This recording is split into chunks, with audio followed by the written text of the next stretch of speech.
সচিবালয়ে ফায়ার সার্ভিসের একটি প্রতিনিধি দলের সাথে প্রথমবারের মতো বৈঠক করেন স্বরাষ্ট্রমন্ত্রী সালাউদ্দিন আহমেদ। ফায়ার সার্ভিসের সেফটি, সিকিউরিটি এবং সক্ষমতা আলোচনায় গুরুত্ব পায়। বৈঠক শেষে সাংবাদিকদের প্রশ্নের জবাবে স্বরাষ্ট্রমন্ত্রী সালাউদ্দিন আহমেদ বলেন, আইনশৃঙ্খলা পরিস্থিতি কেমন আছে সেটা বিবেচনায় নিয়েই সশস্ত্র বাহিনীর ব্যারাকে ফিরে যাওয়ার বিষয়ে সরকারের উচ্চ পর্যায়ের বৈঠকে সিদ্ধান্ত নেওয়া হবে। অবকাঠামো নির্মাণ করে যাতে আমরা ফায়ার সার্ভিসের সেবা স্থায়ী করতে পারি, বাড়াতে পারি, সেই বিষয়ে নির্দেশনা দিয়েছি। সালাউদ্দিন আহমেদ বলেন, লাইসেন্সকৃত আগ্নেয়াস্ত্র জমা না হওয়ার বিষয়ে একটি আইনি নির্দেশনা জারি করা হয়েছে।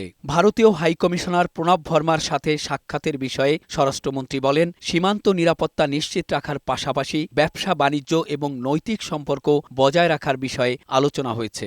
2009 সাল থেকে 2024-এর 5ই আগস্ট পর্যন্ত ইস্যুকৃত আগ্নেয়াস্ত্র লাইসেন্সে এবং তার অধীনে ক্রয়কৃত অস্ত্র, এগুলোর পূর্ণাঙ্গ একটা তালিকা আমরা অস্ত্রের ক্যাটাগরি ওয়াইজ দেওয়ার জন্য জেলা পর্যায়ে আমরা নির্দেশনা দিয়েছি ডিস্ট্রিক্ট ম্যাজিস্ট্রেটদের কাছে, জেলা প্রশাসকদের কাছে। নরসিংদীতে একটা নৃশংস হত্যাকাণ্ড হয়েছে।